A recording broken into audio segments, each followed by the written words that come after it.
नमस्कार साथियों, इंटेलिजेंट गेसिंग एलिमिनेशन या स्मार्ट तिकड़म की सीरीज में एक बार फिर से आप सभी का स्वागत है। और आज हम पढ़ेंगे तिकड़म नंबर 4। लेकिन देखो, इनको पढ़ने से काम नहीं चलेगा, इनकी अपन को ढेर सारी प्रैक्टिस करनी पड़ेगी। कुछ एग्जाम्पल 4-5 एग्जाम्पल मैं लेके आता हूँ। इसके अलावा भी अपने यूपीएससी के पीवाईक्यू में और ढेर सारे एग्जाम्पल है, वहाँ पे आपको प्रैक्टिस करनी पड़ेगी। वहाँ पे ढेर सारी मेहनत करोगे ना, तभी ये चीज़ आपके कम से कम 20-30 नंबर तो बढ़ा ही देगी। यदि आपका प्रीलिम्स 20-30 नंबर से रुक रहा हो, या आप फॉरेस्ट की कट ऑफ क्वालिफाई करना चाहते हो जो कि 20 नंबर लगभग ऊपर रहती है सीएससी से, तो यदि आप टारगेट कर रहे हो, तो आपको इन चीज़ों पे जोर देने की ज़रूरत है। क्योंकि वही बेसिक बुक यदि आप बार बार पढ़ रहे हो फिर भी फ्री नहीं निकल रहा है, तो ये स्मार्ट गेसिंग है वो आपकी हेल्प कर सकती है 20-30 नंबर बढ़ाने में। और यदि आपने इन पे और अच्छे से महारत कर ली और पीवाईक्यू से आपने अच्छे से एनालिसिस और चीज़ें सीख ली ना, तो 40-50 नंबर भी बढ़ा सकती है। और इसका एग्जाम्पल जैसे कि मैंने भी इस तरीके से नंबर बढ़ाए हैं। बाकी बहुत सारे आप टॉपर की स्ट्रेटजी देख सकते हो कि इनके माध्यम से उनके नंबर बढ़े हैं। तो आज अपन तिकड़म 4 पढ़ेंगे। लेकिन इस पे आगे बढ़ने से पहले थोड़ा सा एक चीज़ मैं आपके लिए अनाउंसमेंट बता देता हूँ कि मैं स्टडी वी डीजे पे सीसेट है उसका सेकंड बैच है, वो लाइव बैच स्टार्ट कर रहे हैं। क्योंकि पिछला बैच इतना सक्सेसफुल रहा, इतने बढ़िया बढ़िया फीडबैक और रिव्यू आए, और उनको देखते हुए हमें एक लाइव बैच है वो लाना पड़ा। क्योंकि बहुत सारे स्टूडेंट की डिमांड थी कि सर लाइव बैच लाया जाए। अब इस लाइव बैच की एक खासियत क्या है बाकी कोचिंग की तुलना में, अच्छी बात इसमें क्या है कि लाइव प्रैक्टिस करवाई जाती है क्वेश्चनों की।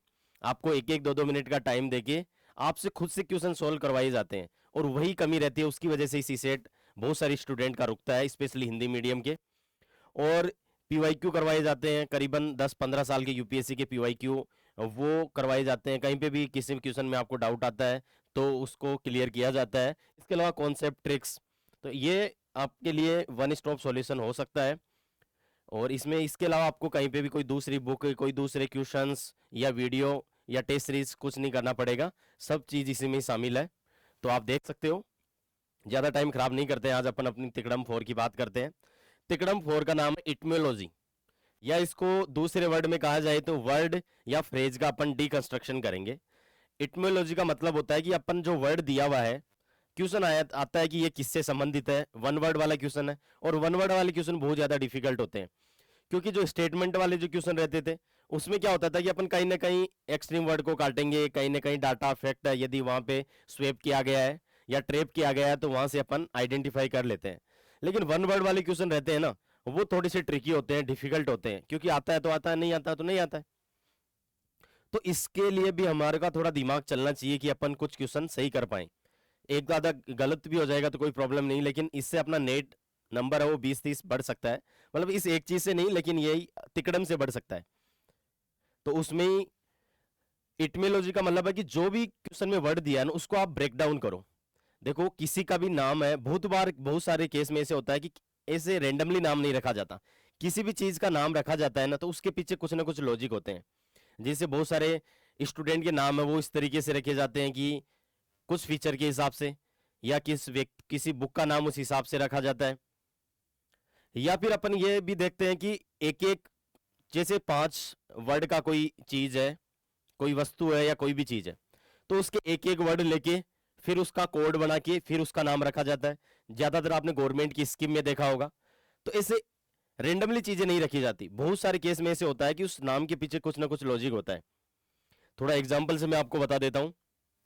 जैसे अभी विकसित भारत जी राम जी बिल आया है, तो इसमें क्या किया गया कि जो बिल की फुल फॉर्म है ना, उससे एक एक वर्ड लेके ये वाली शॉर्ट फॉर्म बनाई गई है। अब ये क्वेश्चन आ जाए कि ये किससे रिलेटेड है। ठीक है, तो जैसे कि रोजगार एंड आजीविका मिशन है, तो रोजगार की मतलब रोजगार से रिलेटेड है, और जी का मतलब ग्रामीण से रिलेटेड है। तो ऐसे ही गवर्नमेंट की स्कीम, इनिशिएटिव या कोई चीजों के अपन नाम रखते हैं, एयरक्राफ्ट के या और चीजों के, तो उनके पीछे कुछ ना कुछ लॉजिक रहता है कि जिसके बारे में हम बात कर रहे हैं उससे वो चीज लिंक होनी चाहिए। तो इस तरीके से अपन वर्ड निकालते हैं, किसी का एक वर्ड, दो वर्ड, और इस तरीके से उसको बना लेते हैं। कभी कभी आप अपनी चीजों को रटने के लिए भी इसका इस्तेमाल करते हो। तो वही चीज यहाँ पे, जैसे न्यूक्लियर एनर्जी से रिलेटेड शांति बिल आया, तो ये आ सकता है कि शांति बिल किससे रिलेटेड है। तो एक तो शांति वर्ड से ही पता चलता है कि सस्टेनेबिलिटी की तरफ जा रहे हैं, कुछ पॉजिटिव चीज है। मतलब शांति किसी का नाम है, किसी जैसे शांति बिल अभी आया है, तो ये अपन को क्या मैसेज देता है कि किसी पॉजिटिव थिंग की तरफ जा रहे हैं, तो जो नेगेटिव स्टेटमेंट रहेंगे ना उनको अपन एलिमिनेट कर देंगे। तो ये वहां पे काम आता है। देखो सबसे बड़ा तो नॉलेज ही है, लेकिन वही नॉलेज से अपन 30-35 क्वेश्चन ही कर पाएंगे, बाकी कहीं पे 50-50 में फंसेंगे, बहुत सारे क्वेश्चनों का तो अपन को पता ही नहीं चलेगा। लेकिन फिर भी अपन को अटेम्प्ट करने हैं, अपने नंबर बढ़ाने हैं, अपन को प्रीलिम के लिए क्वालिफाई करना है, तो ये चीजें स्मार्ट तरीके से अपन को चलना पड़ेगा। तो एस का मतलब सस्टेनेबल हार्नेसिंग न्यूक्लियर एनर्जी के लिए ये इनिशिएटिव है। तो वही तो जो बिल है उससे रिलेटेड उसके एक एक वर्ड से लेके ऐसे नाम बना दिए जाते हैं। अब ये किससे रिलेटेड है, मान लो क्वेश्चन आए तो आपको थोड़ा दिमाग चलना चाहिए कि इन वर्डों से कहीं ना कहीं लिंक बन रहा है। ऐसे जैसे पीएम कुसुम है, तो कुसुम का नाम भी ऐसे ही बनाया गया है कि ये किसान के लिए और ऊर्जा के लिए महाअभियान है। ऐसे ही जैसे अपन पढ़ते हैं 3R, नहीं पढ़ते हैं क्या अपन 3R 5R, कि अपन को जो सर्कुलर इकोनॉमी रहती है तो उसमें अपन क्या करते हैं कि सर हमारे को रिड्यूस करना चाहिए, हमें रिफ्यूज करना चाहिए, हमें रिसाइकिल करना चाहिए। तो इस तरीके से ही तो नाम बनाए जाते हैं, ऐसे रेंडमली तो बनाए नहीं जाते हैं, कुछ ना कुछ तो लॉजिक पीछे रहता है। और एक ऑडियंस को अट्रैक्ट करने के लिए भी ऐसे नाम बनाए जाते हैं। ऐसे जैसे आप स्मार्ट गवर्नेंस पढ़ते हो तो इसका भी कुछ ना कुछ मीनिंग निकलता है कि ये सिंपल होगा, मोरल होगा, अकाउंटेबल, रिस्पॉन्सिबल, ट्रांसपेरेंट। ऐसे ही आप लेफ्ट विंग, अब जैसे कि समाधान किससे रिलेटेड है, तो समाधान वर्ड से ही आपको पता चलता है कि किसी न किसी प्रॉब्लम का अपन समाधान कर रहे हैं, तो अपन उसी ऑप्शन को टिक करेंगे तो अपने क्वेश्चन के सही होने के चांस है वो ज्यादा रहेंगे। फिर अपन को इसके एक एक वर्ड से कुछ ना कुछ तो मीनिंग निकल रहा है, और उसी को ही लेफ्ट विंग एक्सट्रीमिज्म को रोकने के लिए ये प्रॉब्लम है, तो इसके लिए किया जाता है। और इसमें भी एक एक वर्ड का अपने आप में मीनिंग है, तो वहां से भी अपन को हिंट मिल सकता है। तो यहां से मैंने को समझाने की आपको कोशिश की है कि इटमेलॉजी से आपको क्या हिंट मिल जाता है क्वेश्चन में। यदि उसके वर्ड को आप ब्रेक डाउन करोगे और फिर समझने की कोशिश करोगे और फिर देखोगे कि कौन सा मोस्ट सुटेबल ऑप्शन है और उस हिसाब से टिक कर दो। हालांकि वो क्वेश्चन आपको आता नहीं है, आपने वो पढ़ा नहीं है, लेकिन फिर भी उसके क्वेश्चन बहुत बार आपके क्वेश्चन सही हो जाएंगे ऐसे। तो इस चीज को आपको डेवलप करना पड़ेगा। ऐसे एग्जाम में डायरेक्ट बैठोगे तो कुछ चीजें नहीं आएगी, लेकिन धीरे धीरे पीवाईक्यू में अपने दिमाग को डेवलप करोगे, इस प्रोसेस से बार बार आप गुजरोगे, आप 360 अपने दिमाग को डेवलप करोगे ना, तभी इन हिंट, क्वेश्चन में हिंट दिया हुआ है उसी हिंट का अपन को इस्तेमाल करना है। यूपीएससी अपन को ये नहीं चाहती कि आप रट के आओ चीजें, यूपीएससी चाहती है कि आप स्मार्ट तरीके से, इंटेलिजेंट तरीके से आप गेसिंग कर पाओ और अपने क्वेश्चनों को सही कर पाओ। इसलिए तो आजकल रैंडम क्वेश्चन ज्यादा आते हैं, रटने वाले बुकों वाले क्वेश्चन 30-35 ही आते हैं। चलो जी, तो अभी एग्जाम्पल से बात करते हैं। सीसेट के बारे में मैंने आपको बता ही दिया, यदि सीसेट आपके लिए हर्डल है तो आप देख सकते हो ऐप पे, और उसकी लाइव क्लास स्टार्ट हो रही है, तो वो मिस नहीं हो आपकी, क्योंकि सीसेट की वजह से बहुत सारे स्टूडेंट है उनका प्रीलिम्स है वो फेल हो जाते हैं। चलो जी, ये क्वेश्चन है सीएसई 2021 का। चलो जी, अब क्वेश्चन को हिंदी और इंग्लिश दोनों में ही पढ़ेंगे, और ये हिंदी और हिंदी दोनों मीडियम के लिए ही हेल्पफुल रहेगा। निम्नलिखित में से किसके अंगीकरण को प्रोत्साहित, मतलब किस चीज को प्रोत्साहित करने के लिए R2 व्यवहार संहिता, जैसे बेस्ट प्रैक्टिस होती है ना, वैसे ही R2 व्यवहार संहिता, R2 कोड ऑफ प्रैक्टिस साधन उपलब्ध कराती है। वन वर्ड वाला क्वेश्चन है, इंग्लिश में देख लो। R2 कोड ऑफ प्रैक्टिस मतलब बेस्ट प्रैक्टिस की तरह ही है, constitute a tool available for promoting या अडोप्शन ऑफ। ठीक है, अब चारों ऑप्शन को आप ध्यान से पढ़ो। पहला ऑप्शन बोल रहा है इलेक्ट्रॉनिक पुनर्चक्रण उद्योग में पर्यावरणीय दृष्टि से विश्वसनीय व्यवहार। इंग्लिश में यदि हम बात करें तो इन्वायरमेंटली रिस्पॉन्सिबल प्रैक्टिस, प्रैक्टिस की भी बात आ गई, code of practice in electronics और रिसाइकलिंग इंडस्ट्री। ठीक है, चलो जी बाकी ऑप्शन भी पढ़ो, अभी बड़ा मजा आने वाला है इस वाले क्वेश्चन में आपको। रामसर कन्वेंशन के अंतर्गत अंतरराष्ट्रीय महत्व की आर्द्र भूमि का पारिस्थितिक प्रबंधन, ecological management of wetland of international importance under the Ramsar convention. चलो जी अगली पढ़ो। निम्नलिखित भूमि पर कृषि फसलों की खेती को संधारणीय व्यवहार, संधारणीय व्यवहार sustainable practice in the cultivation of agriculture crop in the degraded land, प्राकृतिक संसाधनों के दोहन के पर्यावरणीय प्रभाव आकलन, environment impact assessment in the exploitation of natural resource. अब इसमें बहुत सारी चीजें लग जाएगी, जो पिछले लेक्चर में मैंने बताई, एक ट्रिक बताई थी, उसका भी आप इस्तेमाल कर सकते हो। वो क्या बोलती है कि इन चारों ऑप्शन को देखो और कौन सा थोड़ा सा स्पेसिक है, कौन सा आपको कॉपी पेस्टेड लग रहा है। तो कौन सा स्पेसिक है, स्पेसिक तरफ जा रहा है, और बाकी के 3 ऑप्शन जो सबसे पहले दिमाग में आगे वाइड वाइड लेवल के डाल दिए गए हैं।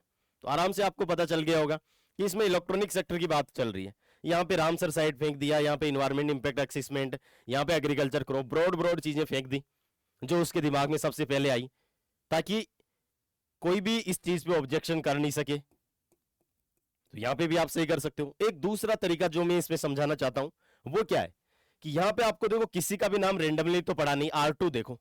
R2 का मतलब क्या होता है, आपने 3R देखा होगा, रिफ्यूज, रिसाइकल, सुना या नहीं सुना बताओ।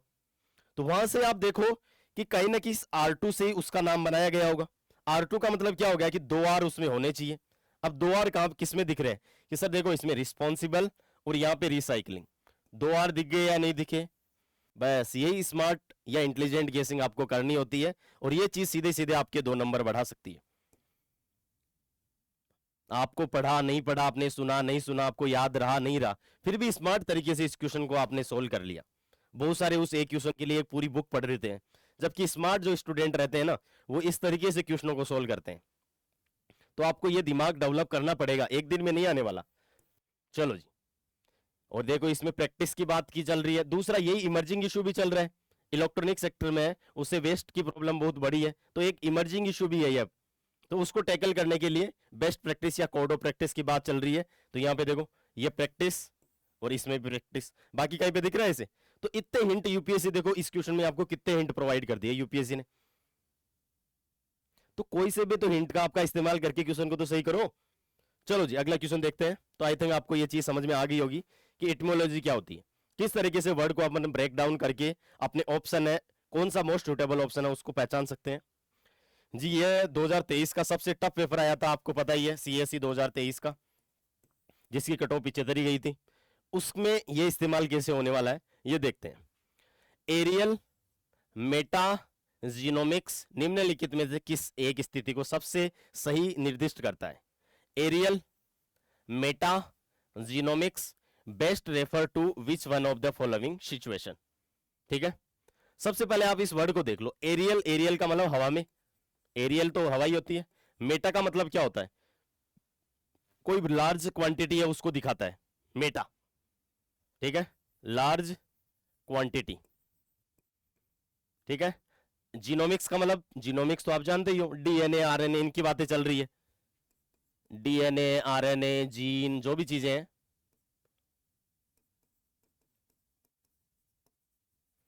बस आपका काम हो जाएगा। अब क्यों, अब ऑप्शन को पढ़ो आराम से। किसी पर्यावास में वायु से डीएनए प्रतिदर्शों को एक बार में एकत्रित करना, एक बार में पूरों को ही कलेक्ट करना। Collecting the DNA sample from the AIR in A habitat in one go. चलो जी अगले पढ़ो। किसी पर्यावास की पक्षी जातियों की आनुवंशिक रचना को समझना, understanding the genetic makeup of avian species of A habitat. ठीक है, चलो जी तीसरा देखो। गतिशील प्राणियों की रुधिर प्रतिदर्श लेने के लिए वायुवाहित युक्तियों का प्रयोग करना, using the airborne device to collect the blood sample from the moving animal. चलो जी लास्ट वाला पढ़ो। भूमिगत और जल निकायों से पादप एवं जंतु प्रतिदर्श एकत्रित करने के लिए अगम्य क्षेत्रों में ड्रोन भेजना, sending the drone in an inaccessible area to collecting the plant and animal sample from the land surface and the variety body। आप खुद सोचो वीडियो को पॉज करके कि अब कौन सा आंसर सही आने वाला है। चलो जी, तो आपको समझ में आ गया होगा कि इस ऑप्शन में बात करो कि सर जेनेटिक की तो बात चल रही है, लेकिन इसमें तो एवियन की बात चल रही है, एयर की नहीं चल रही है। ठीक है, इसमें देखो एयरबोर्न तो चल रहा है, लेकिन यहाँ पे ब्लड सैंपल की बात चल रही है, तो चलो जी इसको काट दो। यहाँ पे ड्रोन भेजने की बात चल रही है, सैंपल प्लांट और एनिमल सैंपल कलेक्ट कर रहे हैं, चलो जी ये भी वाहियात बात है। तो इस ऑप्शन को आप एलिमिनेट करते जाओ। अब यहाँ पे जेनेटिक की तो बात चल रही है, लेकिन वही एवियन की बात चल रही है, तो इसको भी करो कैंसिल। फिर कौन सा बचा, अब ये वाला देखो डायरेक्ट इसका आंसर है। एरियल का मतलब कि एयर से ले रहे हैं, यही तो हुआ एरियल का। मेटा का मतलब बहुत सारे डाटा को, डीएनए सैंपल एक साथ ले रहे हैं मेटा, तो habitat in one go. Genomics का मतलब डीएनए और आरएनए। तो भाई साहब ये लो, आपका आंसर आ गया। कुछ किया ही नहीं। हो सकता है आपने ये कभी नाम सुना ही नहीं हो, लेकिन ये आपको 2 नंबर दिला सकता है। यूपीएससी ही डिमांड कर रही है आप सबसे। तो इस तरीके से इस टफ पेपर में ऐसे 2-2 नंबर अपन बढ़ाते रहेंगे। ऐसे मान ले अपने 10 क्वेश्चन भी सही हो गए तो 26 नंबर बढ़ गए, तो आपकी कट ऑफ रुक रही होगी, तो आपकी कट ऑफ निकल जाएगी। बताओ निकलेगी नहीं निकलेगी? इस तरीके से आप दिमाग लगाओगे तो। मैं ये नहीं बोलता कि अपन को किताबें छोड़ देनी है, वो बेसिक 30-35 क्वेश्चन है ना, और वो कब सही होंगे? वो तभी जब अपन बेसिक नॉलेज को अच्छे से पढ़ेंगे। यहां से आपको समझ में आ जाएगी किन चीजों को अपन को पढ़ना है, किन चीजों को छोड़ना है। ये भी पीवाईक्यू से ही समझ में आता है। तो इस तरीके से आपको एलिमिनेशन करना है। कोई कुछ बोल रहे हैं कि सर इतना टाइम पेपर में कहां से होता है, तो उसी लिए तो मैं बोल रहा हूं कि ढेर सारी आप प्रैक्टिस करो, तभी काम चलेगा। और बहुत सारे स्टूडेंट की डिमांड आ रही थी कि सर पूरे यूपीएससी के पीवाईक्यू में इसकी तरह हमारी ढेर सारी प्रैक्टिस करवाइए जाए, इसके लिए कोई कोर्स ले आओ। तो हम सोच रहे हैं कि ऐसा एक कोर्स भी ला सकते हैं हम, जिसमें हम क्या करेंगे कि पूरे यूपीएससी के पीवाईक्यू है 13-15 साल के, तो उनमें जहां पे भी ये चीजें लग रही है वहां पे चीजों को ढेर सारी लाइव क्लास में आपको प्रैक्टिस करवाई जा सकती है, जैसे सीसेट में करवाई जाती है। चलो जी, लेकिन ये सीरीज आपके लिए कंटिन्यू रहेगी। हर 2-3 दिन में आपके लिए इस तरीके से ट्रिकड़म है वो मैं लेके आऊंगा। पिछले 2-3 दिन में क्या हो गया कि यूपीएससी को फॉर्म फिलिंग के लिए हमारे को वीडियो बनाना था, तो हमने 2 दिन मेहनत की और एक अच्छा सा वीडियो लेके आए आपके लिए। यदि कोई फॉर्म भरने में किसी को प्रॉब्लम हो रही हो तो वो वीडियो देख सकते हो। इसमें हमने लाइव वो फॉर्म कैसे भरते हैं एक एक चीज आपको दिखाई है। चलो जी नेक्स्ट चलो। ये है सीएससी 2020 का क्वेश्चन है मेरे हिसाब से ये। चलो, तो क्या होता है कभी कभी 2-2 ट्रिकड़म में भी अपने उस आंसर को लाने में हेल्प करती है। कोई सी भी दिमाग में चल गई ना तो अपना आंसर सही हो जाएगा। ये वाला क्वेश्चन देखो, देखे भारत के इतिहास के संदर्भ में कुल्लेवाप और द्रोणवाप शब्द क्या निर्दिष्ट करते हैं? With reference to history of the India term kulyavapa और द्रोणवाप डिनोट। ठीक है जी। यहाँ पे भूमाप की बात चल रही है, मेजरमेंट ऑफ द लैंड। यहाँ पे विभिन्न मौद्रिक मूल्यों के सिक्के, coin of different monetary value. नगर के भूमि का वर्गीकरण, क्लासिफिकेशन ऑफ अर्बन लैंड। धार्मिक अनुष्ठान, रिलीजियस रिचुअल। मान लो आपने ये पढ़ के नहीं गए हो या आपको चीजें याद नहीं रही हो, आप कंफ्यूजन में हो, आप इस वर्ड को तोड़ो, कुल्ले प्लस वाप। वाप का मतलब माप, क्योंकि हिस्ट्री में बहुत सारे वर्ड रहते हैं ना, वो ऐसे ही है कि उनको थोड़ा सा उल्टे सीधे बनाए जाते हैं। बहुत सारे वर्ड आपने देखे होंगे, मतलब हिंदी के दूसरी लैंग्वेज में थोड़ा सा उसमें डिफरेंस रहने वाला है। ऐसे ही द्रोणवाप का मतलब देखा जाए तो कि सर ये भी माप, तो कोई चीज को मापने की बात चल रही है। अब मापेंगे किसको? लैंड को। तो कौन सा ऑप्शन सही है कि सर ये सही हो गया? मान लो आपका दिमाग ऐसे नहीं चला, ठीक है, इसमें एक तिकड़म और आपकी हेल्प करेगी। वो तिकड़म क्या बोलती है कि 2 सिमिलर स्टेटमेंट रहते हैं ना, वहां पे आंसर होता है। उसका रीजन क्या है? क्योंकि लॉजिक भी तो मैं साथ में बताता हूं, ऐसे फालतू के तुक्के नहीं बताता मैं आपको। तो उसमें यह होता है कि जो ऑप्शन बनाने वाला था वो तो आपको कंफ्यूज करने के लिए 2 सिमिलर चीजों से ऑप्शन बनाता है, और वहां पे कि उन दोनों में से जनरली क्या होता है? सही होता है। यहां पे भी लैंड की बात चल रही है और यहां पे भी लैंड की, जमीन की बात चल रही है, भूमि। तो इसमें से आंसर है। अब सर इसमें भी आगे कैसे करेंगे, कौन सा है? मतलब यदि ये ट्रिक अपन को 50-50 में भी पहुंचा रही है ना, फिर भी हमारे तो फायदे में ही है। फिर आगे सोचो कि अर्बन लैंड को क्लासिफाई क्यों करेंगे? क्योंकि उसमें तो घर ही बनाने हैं, जबकि जो रूरल लैंड होती है ना उसको क्लासिफाई करते हैं रेवेन्यू के लिए कि इस पे ज्यादा लेना है, कम लेना है। और अभी तक अर्बन वाली लैंड अभी तक भी कोई क्लासिफाई नहीं हो पाई है, तो ये तो फिर जम नहीं रहा है। इसको देखो, लैंड का मेजरमेंट तो जरूरी है। कोई भी राजा है तो वो तो देखेगा ये कितनी जमीन है, उस हिसाब से आपसे रेवेन्यू लिया जाए, आपसे टैक्स लिया जाए। तो measurement of land most suitable है। तो इस तरीके से आपको दिमाग को दौड़ाना है। 360 में मैं आपके दिमाग को डेवलप करने की कोशिश कर रहा हूं। चलो जी, ये वाला क्वेश्चन देखो, ये आई थिंक सीएससी 2017 का क्वेश्चन है। इसमें देखो, अब जल्दी जल्दी से देख लेते हैं। द टर्म एम स्ट्राइप शब्द कभी कभी समाचारों में किस संदर्भ में देखा जाता है? The term M stripe in sometimes seen in the news in the context of which. चलो जी, वन्य प्राणीगत का बद्ध प्रजनन, captive breeding of the wild fauna. बाघ अभ्यारण्यों का रखरखाव, maintenance of the tiger reserve. चलो जी, स्वदेशी उपग्रह दिक्चालन प्रणाली, इंडाइजेनियस सैटेलाइट नेविगेशन सिस्टम। यहां पे क्या चल रही है? राष्ट्रीय राजमार्गों की सुरक्षा, सिक्योरिटी ऑफ नेशनल हाईवे।